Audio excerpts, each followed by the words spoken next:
Hola, ¿qué tal? Muy buenas noches. Estamos hoy enlazados con el maestro Carlos Domínguez Rocha, psicólogo de formación, actualmente psicoanalista y doctorante en educación. ¿Es así, Carlos?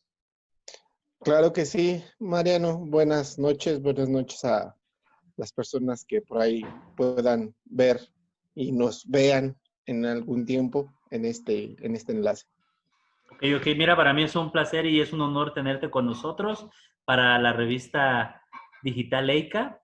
Y el día de hoy te vamos a hacer una serie de preguntas, unas inquietudes que tenemos acerca de la clínica psicoanalítica o el quehacer de la clínica psicoanalítica actual o en la actualidad, cómo es. Quisieras empezar por definirnos qué entendemos hoy por clínica psicoanalítica, qué es. Mira, creo yo que es necesario para hablar de psicoanálisis siempre remontarnos a los dos pilares más importantes que este tiene, que son Freud y Lacan. Para Freud, la clínica psicoanalítica era el tratamiento de los padecimientos neuróticos. Para Lacan ya es una intervención más estructural en lo que es la configuración o como tal la construcción de la subjetividad desde las cadenas significantes. Entonces, con la clínica psicoanalítica lacaniana también se interviene no solo en la neurosis, sino también hay intervención en la psicosis, aunque no como desde la técnica o desde la clínica freudiana no haya cura, ¿sí? Solo ese acompañamiento de resignificación, de reconstrucción de representaciones que tienen al padeciente, pongámoslo así en términos un poquito más clínicos, padeciente, no paciente, padeciente, con sufrimiento sobre sí y sobre su realidad. Entonces, a estas dos acepciones principales de estos dos próceres del psicoanálisis, podríamos decir que la clínica psicoanalítica es una intervención profunda en los procesos psíquicos humanos con miras a reacomodarlos en la forma, en la función en la que menos perjuicio le traigan al sujeto, al padeciente. ¿Sí? Entonces, entendamos actualmente la clínica psicoanalítica como esta intervención profunda en los procesos psíquicos de un sujeto padeciente. Muy bien, Carlos. Entonces ya nos queda un poco más claro de que para remontarnos a la clínica psicoanalítica actual hay que irnos a la escuela freudiana o a la escuela lacaniana, ¿no? Así más o menos en términos generales. Una de las Son el punto dudas, de partida, sí, son el punto de partida para entender la clínica psicoanalítica. muy bien, Uh-huh. uno de los puntos principales o los detractores principales del psicoanálisis, dicen que es una terapia muy larga, es una terapia diferente, es una terapia que no tiene resultados a corto plazo. ¿Cómo ves la actualidad con esto de la contemporaneidad, que queremos todo inmediato, queremos la cura ya? ¿Cómo ves esa parte?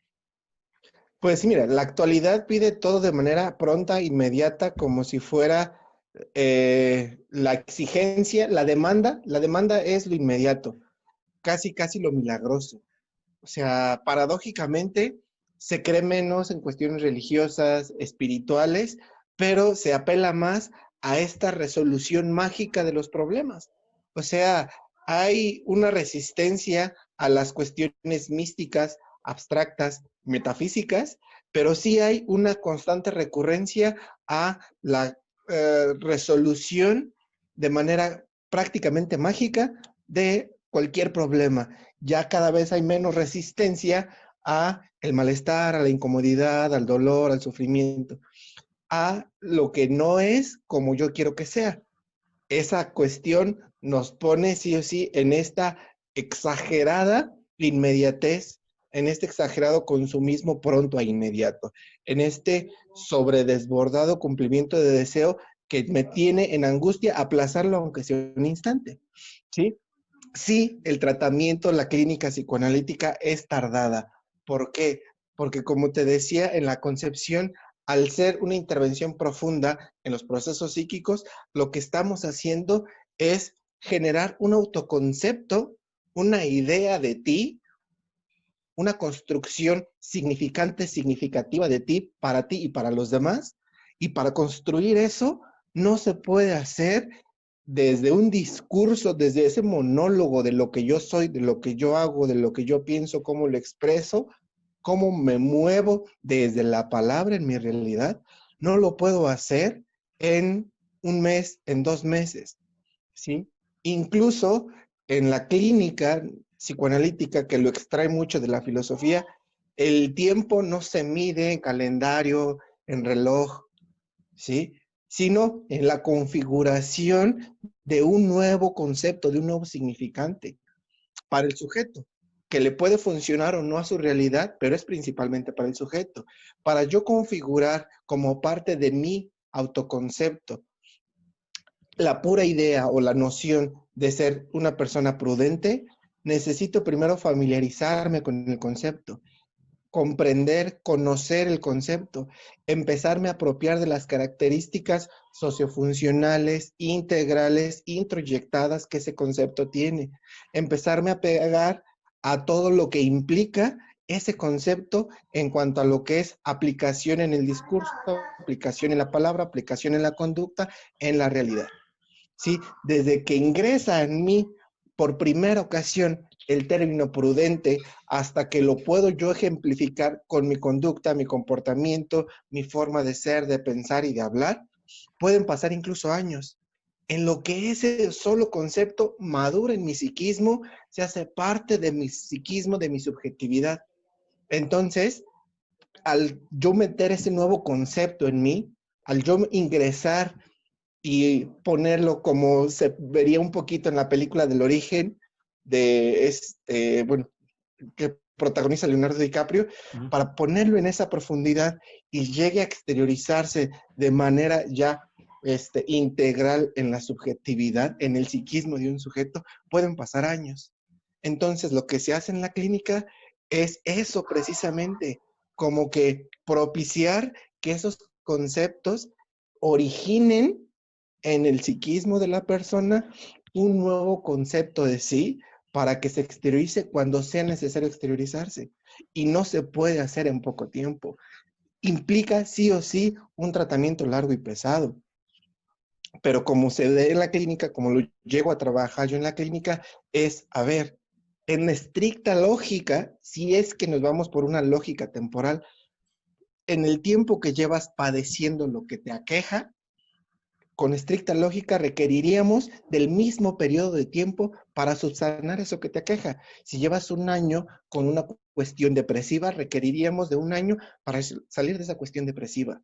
Okay. Lo Entonces, bueno estoy entendiendo es que que la no. clínica no es para todos. Aquí, la clínica es para los que tengan ese tiempo o esa disposición o ese deseo de configurar todo esto. Mira, creo yo que sería bueno que fuera para todos, pero sí, no es para todos. Habrá como cualquier medicamento, alguien que sea alérgico a esa sustancia, Reacciones porque la secundarias. clínica, exactamente, la clínica también es una sustancia. Sí, sí, sí. Ah, ok, ok, muy bien.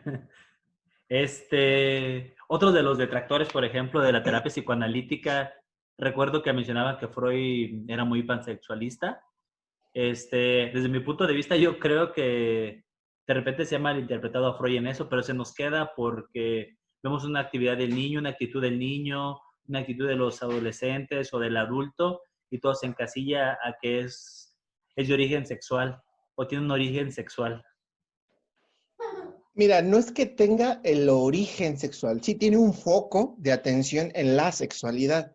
Entiéndase la sexualidad como toda la característica, toda la función sociocultural que te determina, te identifica, te reconoce como perteneciente a una interacción humana, que toda interacción humana tiene esta connotación de una fuerza libidinal, porque el hombre busca tener un estatus alfa, la mujer busca tener un estatus de abeja reina desde la naturaleza biológica del propio ser humano.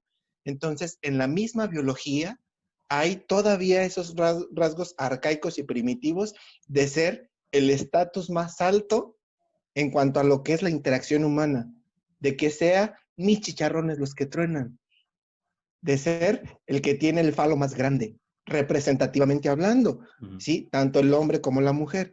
Y ese es este como que proceso de apareamiento, de estatus alfa, de yo ser más picudo, más fregón, más chingón que el otro, que la otra.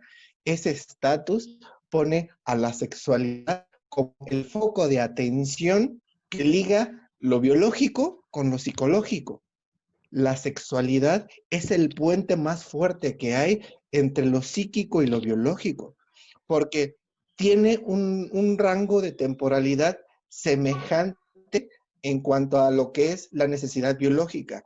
Las necesidades biológicas tienen un periodo y un rango que tienen que ser cumplidas. Tienes que dormir en las noches, preferentemente de 6 a 8 horas. Tienes que comer mañana, tarde y noche, ¿sí? O con ciertas colaciones. Ajá. Necesitas respirar. Si no respiras por más de 5 minutos, puedes tener secuelas permanentes cerebrales. Tienes que ir al baño mínimo 2 veces al día. O sea, esas necesidades fisiológicas tienen un parámetro específico. En cuanto al sexo, que también es una necesidad fisiológica, esa descarga orgásmica, que es una necesidad fisiológica, no tiene, pero tiene una significatividad y función de la misma índole. Entonces viene a ser ese puente. Habrá para quien sea necesaria. La representación fisiológica implicaría que se tenga esa descarga orgásmica mínimo 2 veces a la semana. Pero la representación psicológica implica que se tenga ese monto afectivo intenso y liberador como lo es ese contacto carnal. Psicológicamente hablando, se necesita 2 veces al mes, ¿sí? Okay, okay. En ese periodo cíclico. Entonces, por eso es que la sexualidad viene a ser el puente entre lo psicológico y lo biológico. Y de ahí se toma el referente. Era lo que en tiempos de Freud estaba más oculto, más negado, y solamente estaba detrás o debajo de muchos kilos de ropa, Oye, de y con mucha moralidad, respecto, de mucha religiosidad, sí. oye, con respecto, por ejemplo, a la labor de la clínica lacaniana, que a lo mejor no le da tanto énfasis a la sexualidad o al sexo, pero si le da un énfasis a lo representativo, a lo simbólico, a lo imaginario y a lo real, en ese sentido, ¿qué nos puedes decir?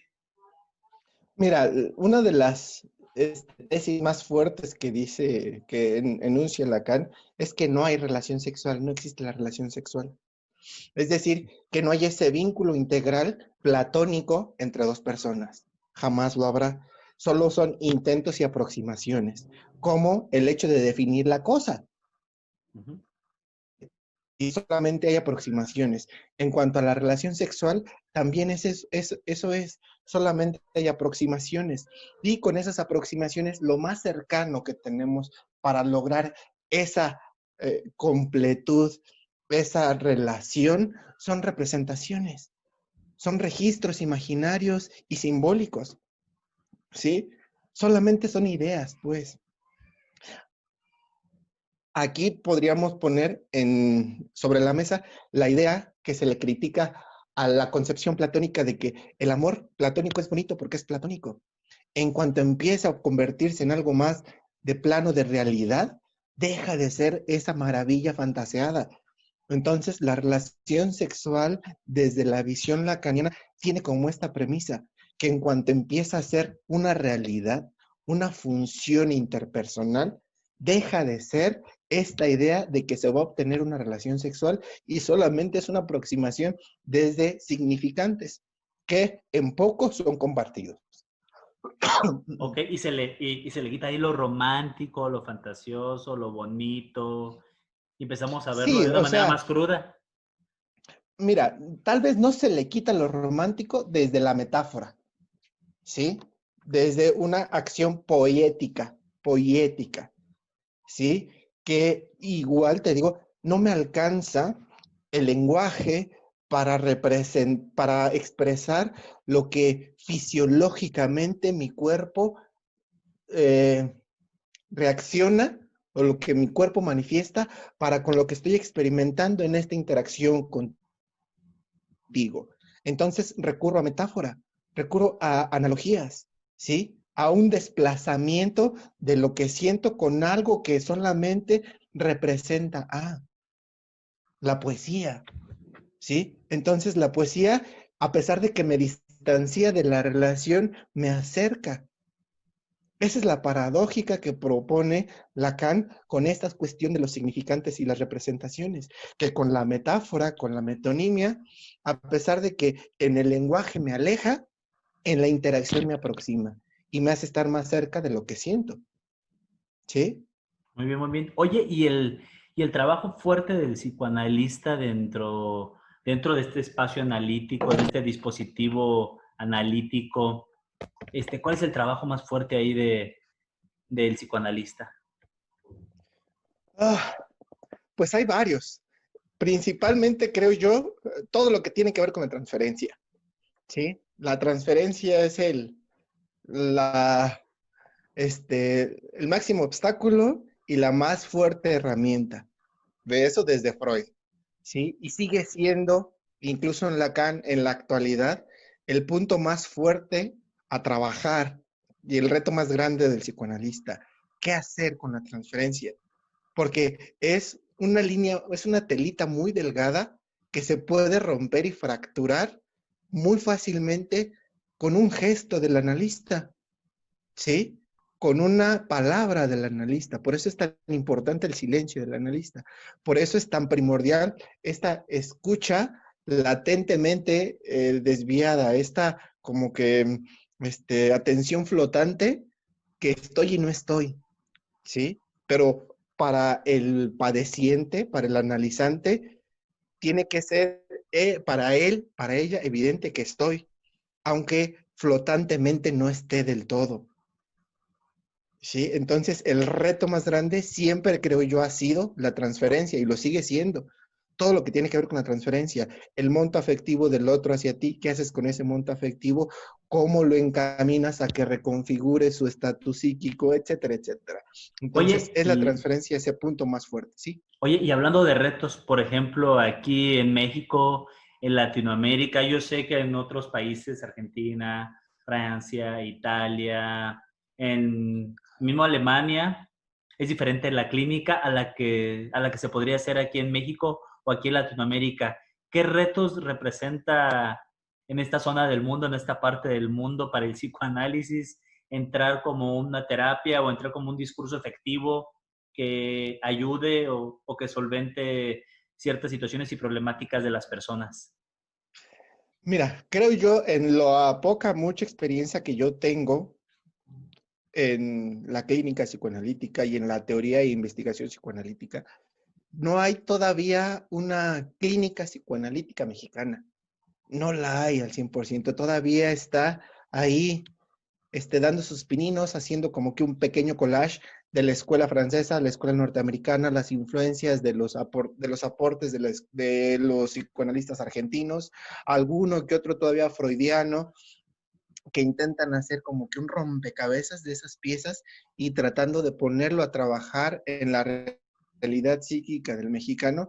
Y creo yo que todavía no se hace el trabajo lo suficientemente serio para hacer una clínica mexicana, una clínica psicoanalítica mexicana. Entonces, sí, veámoslo y pongámoslo desde un caso.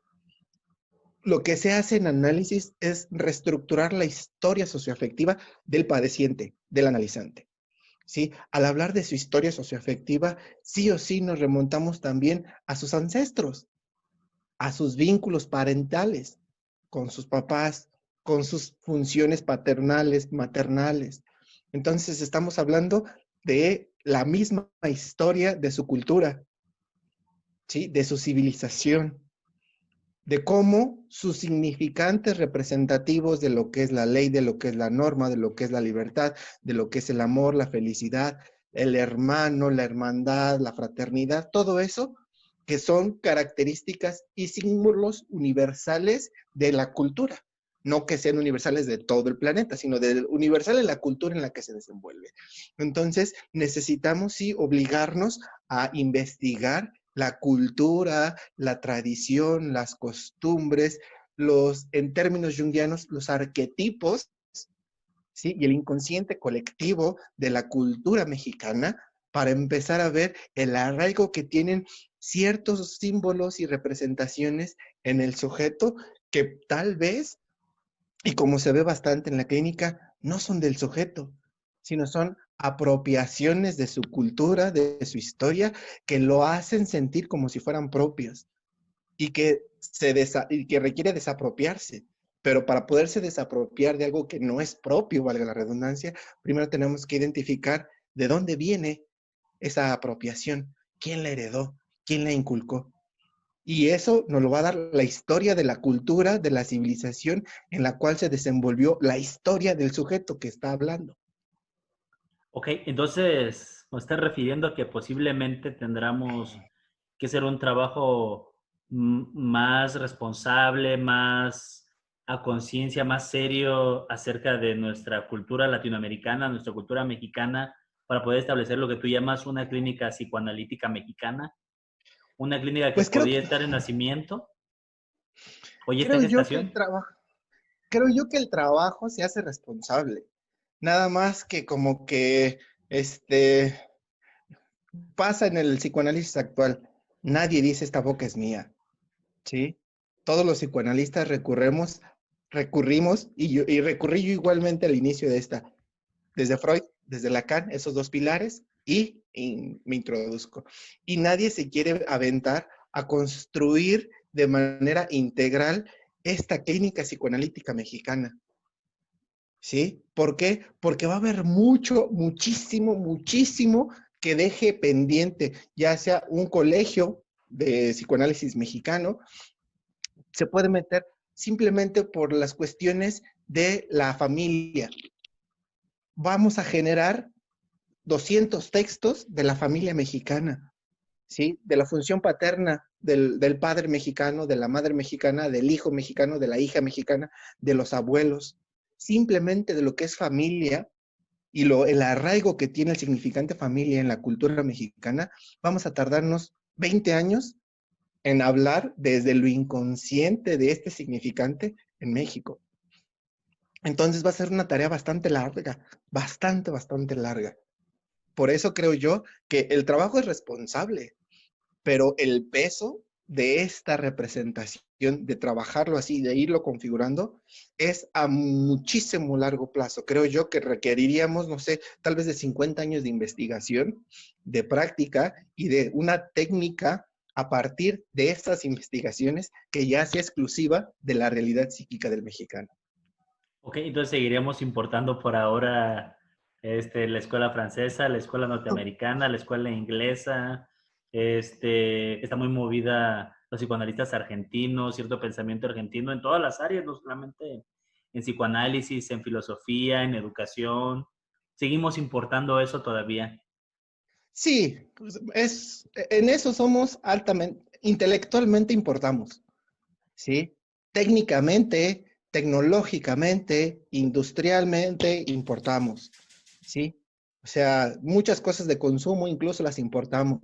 O sea, la mayoría de los bienes de consumo, tanto materiales como intelectuales, técnicos, son importados, ¿sí? La mayoría. Entonces, y no está mal. Incluso creo yo que el 70% de los países requieren de esa importación, de esa dialéctica de lo intelectual, de la productividad de otras naciones, porque enriquece. La socialización también, de manera global, es necesaria. Entonces, sí requerimos de un poquito de respaldo, apoyo en lo que configuramos las propias ideas. Entonces, no está mal y es necesario, pero sí, por decir, vamos a importar 5 textos sobre la familia y que nos den para generar 1 o 2 propios.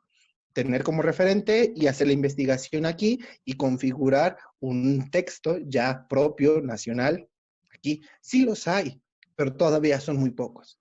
Que tengan al menos un 60% de realidad de aquí, nacional. Uh -huh.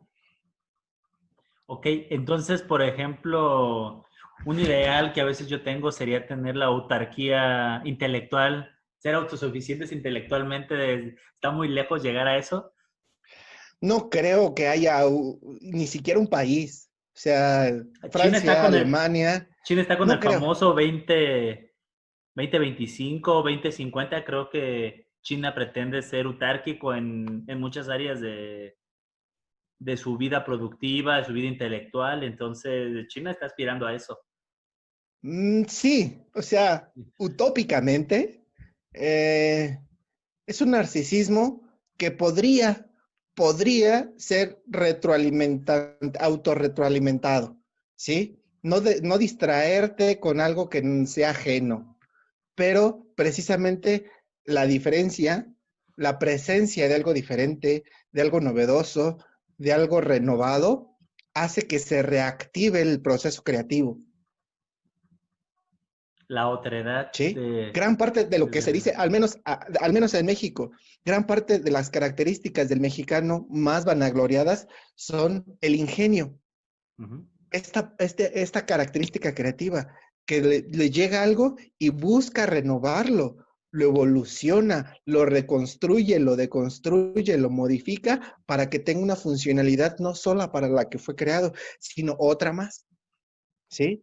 Pero es porque llega algo novedoso y a eso algo novedoso le pone un aspecto creativo, ¿sí? Es decir, en términos psicoanalíticos, le pone sublimación a cada hecho dado.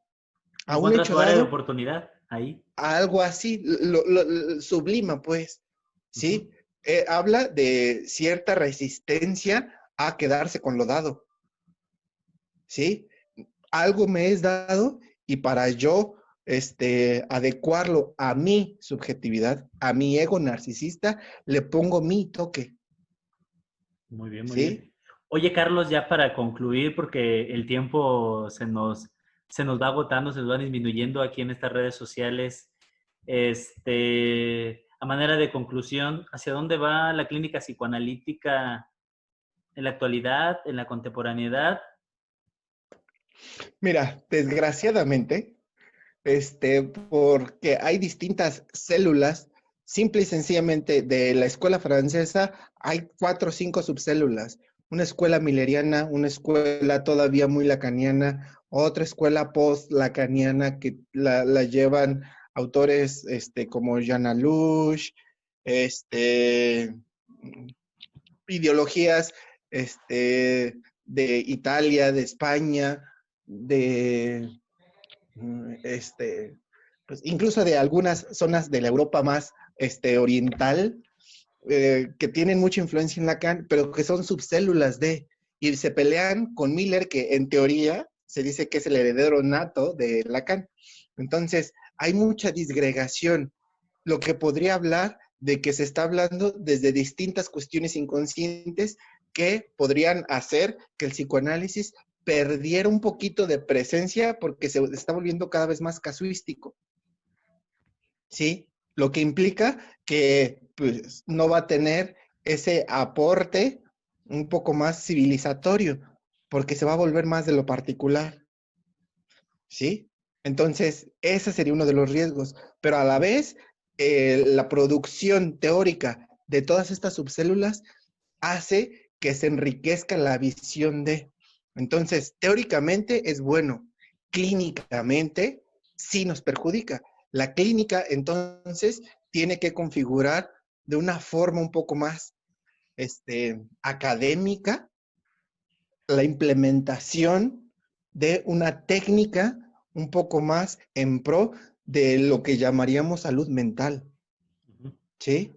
Entonces sí tiene que haber ciertos procesos académicos, ¿sí? De clínica psicoanalítica, aun y cuando en la teoría cada quien puede hacer su teoría y siempre va a haber algo que se le puede extraer a una noción inconsciente, ¿sí? Hay un discurso en cualquier realidad subjetiva o intersubjetiva de la cual se le pueda extraer mucho contenido inconsciente. Entonces, teóricamente, que se den las subcélulas que se den.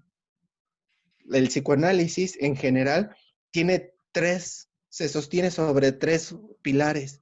que son una metodología de la investigación de lo inconsciente, que es esta generación teórica, ¿sí? Una epistemología de la subjetividad humana, ¿sí? Del psiquismo humano a partir de su significante, su configuración, que tiene un aspecto netamente filosófico.